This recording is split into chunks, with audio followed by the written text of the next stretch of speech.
Shalom Elohim, haleluya, puji nama Tuhan. Semangat pagi Bapak Ibu Saudara yang dikasihi Tuhan kita, Yesus Kristus. Jumpa lagi bersama saya, Pendeta Samuel Mawuntu dalam Renungan Pagi ke 1439 hari Renungan Pagi di mengudara. Puji Tuhan. Bapak Ibu Saudara yang dikasihi Tuhan, sebelum kita mengawali segala aktivitas kita di pagi hari ini, marilah kita mengawalinya bersama Tuhan dengan mendengarkan firman Tuhan. Sebelum kita membaca, mendengarkan, dan merenungkan firman Tuhan hari ini, mari kita minta pimpinan Roh Kudus. Kita berdoa. Bapa di surga, berbicaralah kepada kami semua. Pakai firman Tuhan ini untuk menegur kami, menasihati kami, menguatkan kami, meneguhkan iman percaya kami, dan menuntun kami, supaya kami berjalan di jalan Tuhan yang benar. Dan pakai firman Tuhan ini untuk memberkati kami semua. Di dalam nama Tuhan Yesus yang adalah firman Allah yang hidup, kami berdoa. Amin. Haleluya. Mari buka Alkitab kita dalam kitab Mazmur pasal 27 ayat 14. Mazmur pasal 27 ayat 14. Demikian firman Tuhan. Nantikanlah Tuhan, kuatkanlah dan teguhkanlah hatimu. Ya, nantikanlah Tuhan. Haleluya.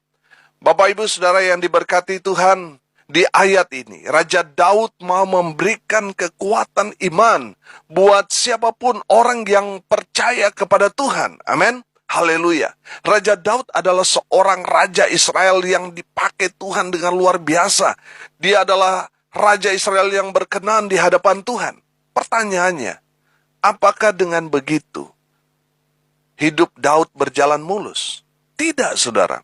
Di dalam kehidupannya, Daud yang katanya berkenan di hadapan Tuhan itu juga tidak luput daripada persoalan. Tidak luput dari tantangan hidup, pergumulan. Dan bahkan, Daud yang berkenan di hadapan Tuhan pernah jatuh dalam pencobaan. Betul? Apalagi saudara dan saya. Siapa kita? Saudara yang dikasihi Tuhan, perhatikan. Dalam Alkitab, kita pelajari. Ada banyak tokoh-tokoh Alkitab yang dipakai Tuhan dengan luar biasa. Yang membuat mereka menjadi luar biasa adalah karena mereka berhasil melewati semua persoalan, tantangan, tekanan yang mereka hadapi. Baik itu masalah yang besar dan berat, mereka hadapi bersama dengan Tuhan Allah Israel. Amin. Haleluya. Karena kalau mereka gagal, saudara, mereka tidak akan menjadi apa-apa. Raja Daud menjadi orang besar, menjadi orang yang luar biasa, karena dia berhasil melewati semua persoalan yang dia hadapi bersama dengan Tuhan. Amin. Haleluya.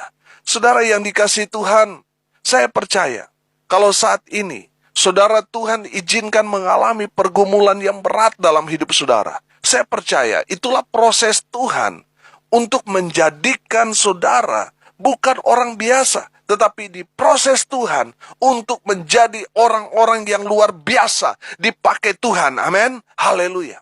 Mari kita belajar dari Raja Daud. Apa yang menjadi rahasia Daud sehingga Daud selalu keluar menjadi pemenang? Apa kata Raja Daud? Nantikanlah Tuhan, kuatkanlah dan teguhkanlah hatimu. Ya, nantikanlah Tuhan. Haleluya.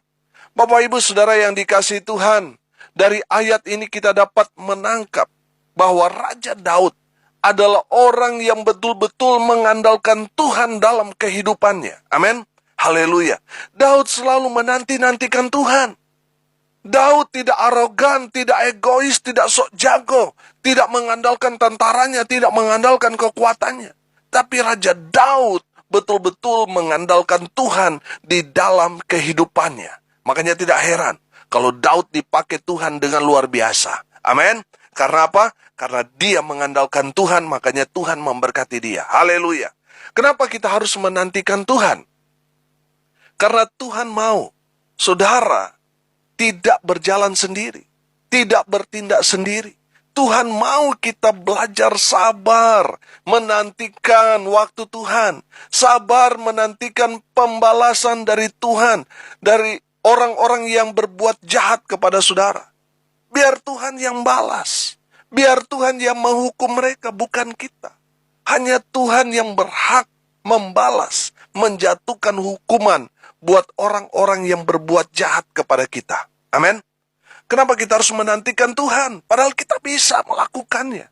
Karena dari Tuhanlah datang pertolongan kita. Amin. Haleluya. Memang pertolongan Tuhan terkadang datang di last minute, saudara. Di saat kita berserah penuh, pasrah total, dan mungkin sudah kita tidak punya kekuatan lagi. Tiba-tiba ada yang datang menolong kita. Amin. Dengar baik. Tuhan mau kita betul-betul berserah penuh kepada Tuhan, maka Tuhan yang akan turun tangan menolong saudara. Amin. Haleluya. Pertolongan kita bukan datang dari manusia, tapi datangnya dari Allah pencipta langit dan bumi. Amin. Haleluya. Kenapa kita harus menantikan Tuhan? Karena Tuhan adalah pengharapan kita. Ketika semua jalan tertutup, sepertinya tidak ada lagi jalan keluar. Kalau saudara hidup di dalam Tuhan, dengar baik. Di dalam Tuhan tidak ada jalan buntu. Selalu Tuhan pasti buka jalan. Amin. Haleluya. Kita percaya bahwa bagi Tuhan tidak ada yang mustahil. Amin. Di dalam Tuhan ada pengharapan. Di saat semua pintu tertutup, Tuhan buka pintu yang baru. Tuhan buka jalan buat kita. Amin. Mungkin saat ini, saudara sudah divonis dokter. Dan dokter berkata, sepertinya sakit saudara sudah parah. Sudah tidak mungkin sembuh. Dia berkata juga bahwa umur saudara sudah tidak lama lagi. Atau mungkin saudara sudah divonis tidak lagi bisa punya anak. Dengar baik, di dalam Tuhan ada pengharapan baru. Amin. Haleluya. Saudara yang tidak lagi punya pengharapan karena vonis dokter atau dari perkataan manusia, saudara akhirnya menjadi tawar hati, kecewa, sakit hati. Dengar ini baik-baik. Di dalam Tuhan selalu ada pengharapan baru. Amin.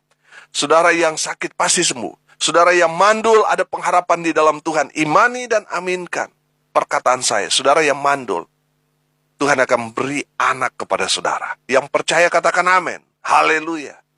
Saudara yang sakit menahun, parah, sekarat, dokter mungkin sudah angkat tangan. Di dalam Tuhan masih ada mujizat. Dan mujizat itu masih terjadi sampai sekarang. Saudara yang sakit sembuh dalam nama Tuhan Yesus. Yang percaya katakan amin. Haleluya.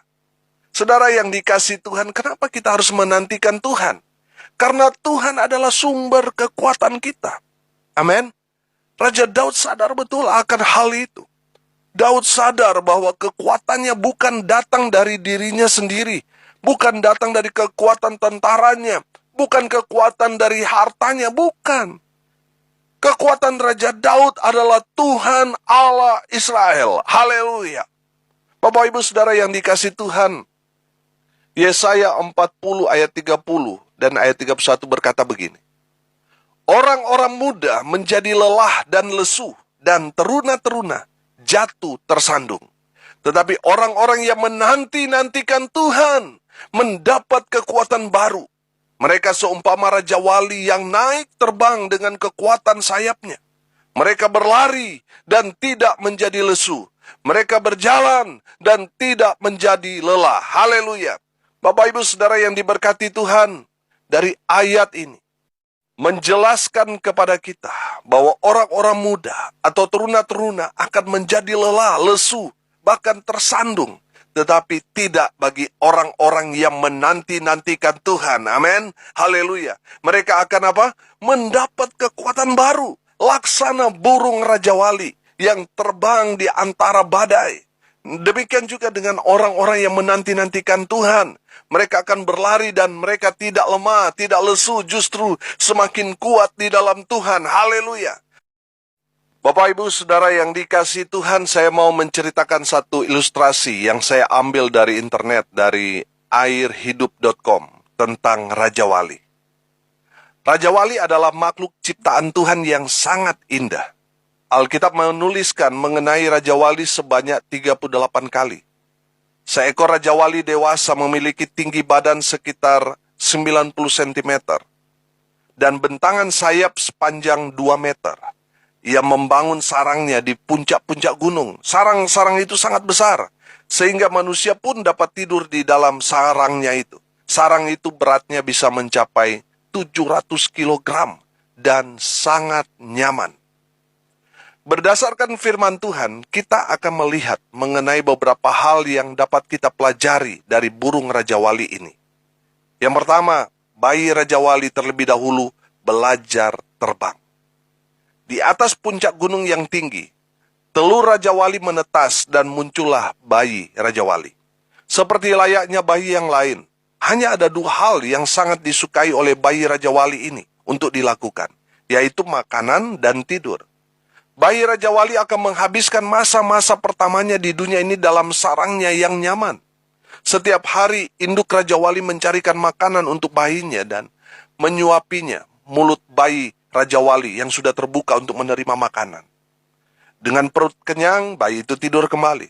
Hal itu berlangsung berulang-ulang dalam hidupnya. Siklus ini berjalan beberapa minggu, sampai pada suatu hari, induk Raja Wali ini terbang dan hanya berputar-putar di atas sarangnya, memperhatikan anak-anak yang ada di dalamnya. Kali ini tanpa makanan. Setelah berputar beberapa kali, induk Raja Wali akan terbang dengan kecepatan tinggi menuju sarangnya. Ditabraknya sarang itu dan digoncang-goncangkannya. Kemudian ia merenggut anaknya dari sarang dan dibawanya terbang tinggi. Kemudian secara tiba-tiba, ia menjatuhkan bayi Raja Wali dari ketinggian. Bayi ini berusaha terbang tapi gagal. Beberapa saat jatuh melayang ke bawah mendekati batu-batu karang. Induk Raja Wali ini dengan cepat meraih anaknya kembali dan dibawa terbang tinggi. Setelah itu dilepaskannya pegangan itu dan anaknya jatuh lagi. Tapi sebelum anaknya menyentuh daratan, ia mengangkatnya kembali. Hal ini dilakukan berulang-ulang setiap hari. Hingga hanya dalam waktu 1 minggu, anaknya sudah banyak belajar dan mulai memperhatikan bagaimana induknya terbang. Dalam jangka waktu itu, sayap anak Raja Wali sudah kuat dan ia pun mulai bisa terbang. Akan sia-sia menjadi orang Kristen kalau dia tidak pernah dewasa dalam iman. Akan tetapi perhatikanlah hal ini. Setiap pencobaan datang, Tuhan tidak pernah membiarkan anak-anaknya jatuh tergeletak. Amin. Tapi seperti induk Raja Wali ini, pada saat kritis, ia menyambar anaknya untuk diangkat kembali. Beban berat boleh datang, tapi kemudian mulailah untuk berdoa. Amin. Mulailah membuka Alkitab dan membaca firman Tuhan. Haleluya. Kemudian kita akan menyadari bahwa jawaban doa itu telah datang. Masa-masa sukar akan selalu ada di depan kita. Tapi kita akan menemukan diri kita selalu penuh dengan pengharapan jika kita tetap berdiri pada kebenaran firman Allah. Haleluya. Apa yang sedang terjadi? Ternyata kita sedang merentangkan sayap kita. Kita sedang belajar terbang. Tuhan mengangkat dan memuliakan kita melalui pencobaan-pencobaan yang kita alami. Jika induk Raja Wali melatih anaknya untuk mempergunakan sayapnya, Tuhan melatih kita untuk mempercayai firman-Nya dan mempergunakan iman kita. Haleluya. Yang kedua, saudara, Raja Wali diciptakan tinggal di tempat tinggi. Berbeda dengan jenis burung lainnya, Raja Wali diciptakan untuk terbang di tempat-tempat yang tinggi. Jauh dari pandangan mata telanjang manusia, jauh dari jangkauan para pemburu. Burung Raja Wali memiliki keunikan. Jika ia berada di alam bebas, akan menjadi burung yang paling bersih di antara burung lainnya. Tapi jika dia berada di dalam sangkar, terikat, ia akan menjadi burung yang paling kotor. Hal ini dikarenakan Raja Wali mengkonsumsi makanan yang berbeda dengan burung lainnya. Tuhan menciptakan kita untuk selalu terbang dan berada di tempat yang tinggi, yaitu selalu berada dalam hadirat-Nya dan bebas dari kontrol dunia. Jika orang Kristen berada dalam ikatan-ikatan duniawi, ia akan menjadi orang yang terkotor dibandingkan dengan orang lain. Yang ketiga, Raja Wali tidak terbang, tetapi melayang. Haleluya. Raja Wali tidak terbang seperti layaknya burung-burung yang lain. Mereka terbang dengan mengepak-ngepakkan sayapnya dengan kekuatan sendiri. Tapi tidak bagi Raja Wali. Yang dilakukan Raja Wali, ia melayang dengan anggun, membuka lebar-lebar kedua sayapnya. dan menggunakan kekuatan angin untuk mendorong tubuhnya. Yang membuat Raja Wali sangat spesial ialah ia tahu betul waktu yang tepat untuk meluncur terbang. Ia berdiam di atas puncak Gunung Karang, membaca keadaan angin, dan pada saat yang dirasa tepat, ia mengepakkan sayapnya untuk mendorong terbang, lalu membuka sayapnya lebar-lebar, untuk kemudian melayang dengan menggunakan kekuatan angin itu. Saudaraku, angin sering disebutkan dalam Alkitab sebagai gambaran dari kehadiran Roh Kudus. Kita dapat belajar untuk bekerja sama dengan Roh Kudus dan membiarkannya mengangkat kita lebih tinggi lagi. Semakin dekat dengan Tuhan Yesus. Amin. Haleluya. Seringkali kita terbang dengan kekuatan kita sendiri. Hasilnya kita menemui banyak kelelahan, kekecewaan, dan kepahitan. Tapi belajarlah dari Raja Wali. Kita mau untuk terbang melintasi kehidupan ini dengan mengandalkan Tuhan. Amin. Mengandalkan Roh Kudus yang adalah gambaran angin tadi. Angin juga berbicara mengenai kesulitan-kesulitan hidup. Badai sering menggambarkan adanya pergumulan dalam hidup kita. Bagi Raja Wali, badai adalah media yang tepat untuk belajar menguatkan sayapnya. Dia terbang menembus badai itu, melayang di dalamnya, melatih sayapnya untuk lebih kuat lagi. Orang Kristen Raja Wali seharusnya mengucap syukur dalam menghadapi berbagai-bagai angin pencobaan. Karena di saat itulah saat yang tepat bagi kita untuk mempergunakan pencobaan sebagai media untuk menguatkan sayap-sayap iman kita. Haleluya. Yang keempat, Raja Wali memiliki waktu untuk membaharui diri. Ketika Raja Wali berumur 60 tahun, ia memasuki periode pembaharuan. Burung Raja Wali yang akan masuk dalam proses itu akan mencari tempat tinggi, bersembunyi di puncak gunung. Ia berdiam di situ, membiarkan bulu-bulunya rontok satu demi satu. Raja Wali ini mengalami keadaan yang menyakitkan dan sangat mengenaskan selama kira-kira hampir 1 tahun.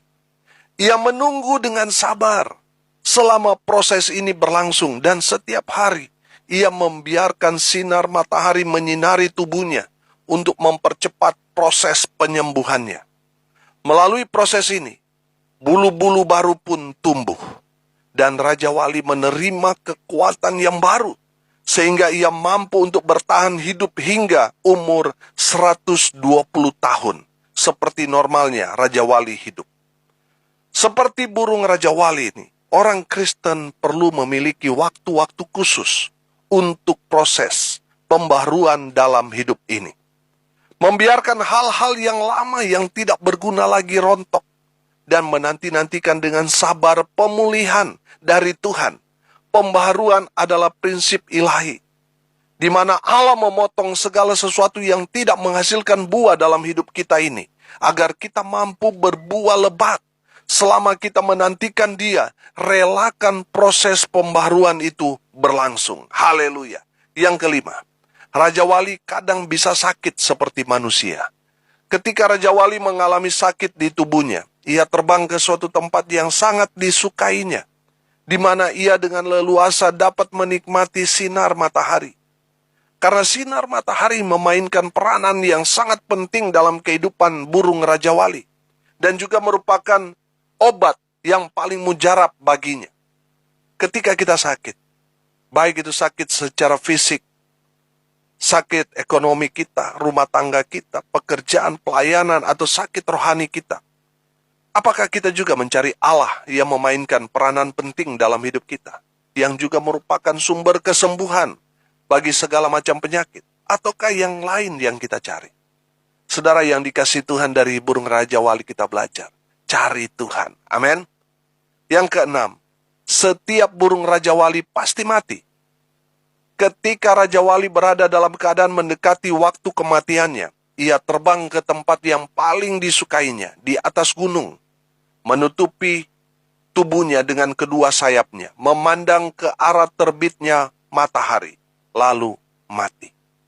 Sudah selayaknya semua orang Kristen mati dengan mata dan hati tetap tertuju kepada Tuhan Yesus sebagai sumber dari pengharapan dan jaminan hidup yang kekal. Haleluya. Bapak Ibu Saudara yang dikasihi Tuhan, Saudara lihat proses burung Raja Wali.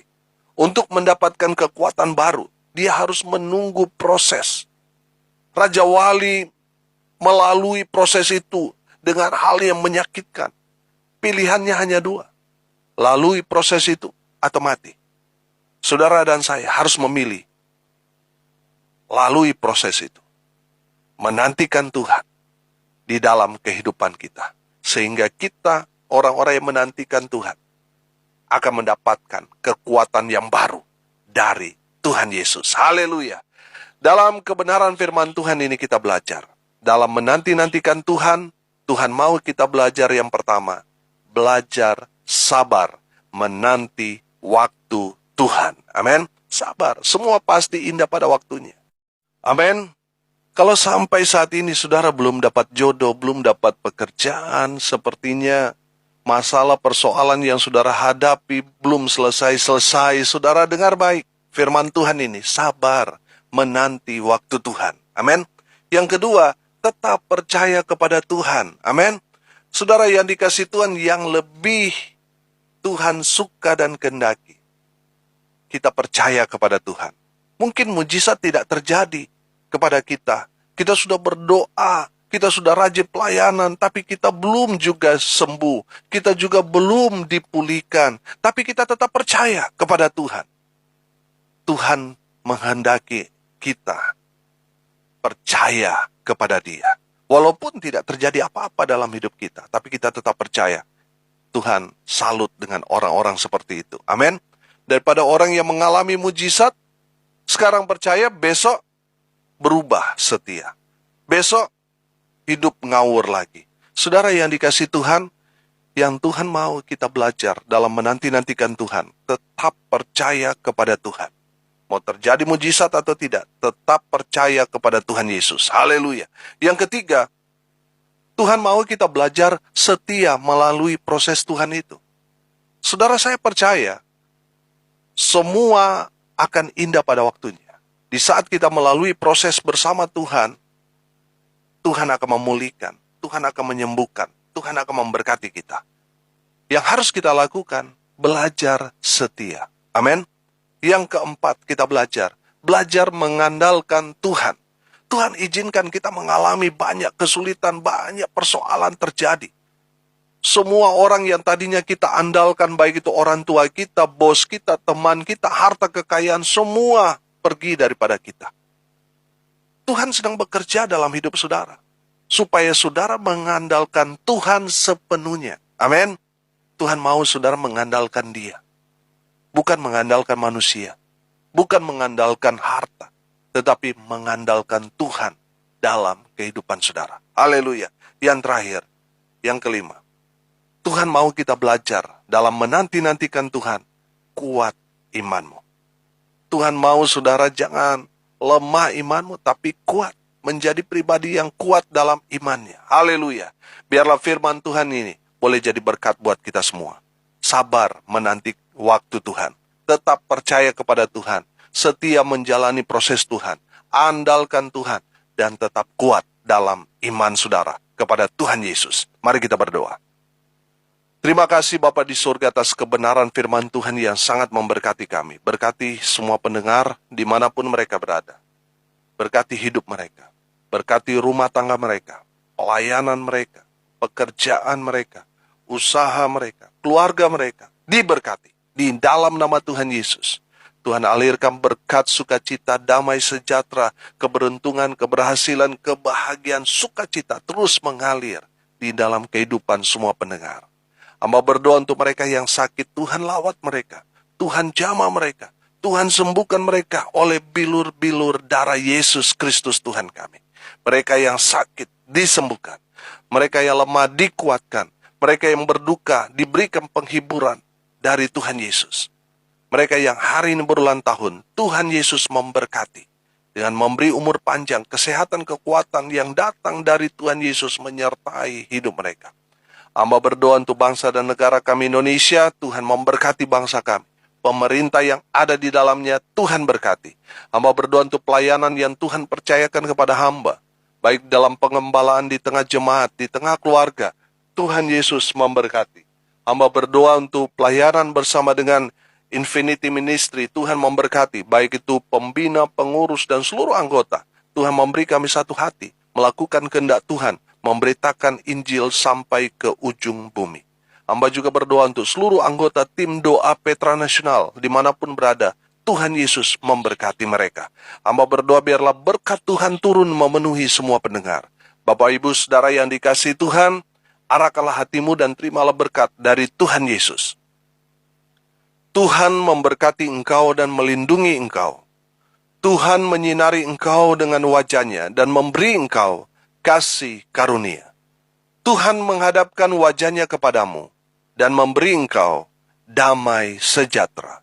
Di dalam nama Tuhan Yesus sumber segala berkat. Bapak Ibu Saudara yang percaya diberkati Tuhan, katakan amin. Puji Tuhan. Bapak Ibu Saudara yang dikasihi Tuhan, kalau saudara merasa diberkati melalui renungan pagi ini, bagikan juga kepada saudara-saudara yang lain, supaya mereka juga diberkati. Karena untuk itulah kita dipanggil, untuk jadi berkat. Salam kasih dari Bali, saya Pendeta Samuel Mawuntu, sampai jumpa besok pagi. Tuhan Yesus memberkati kita semua. Haleluya.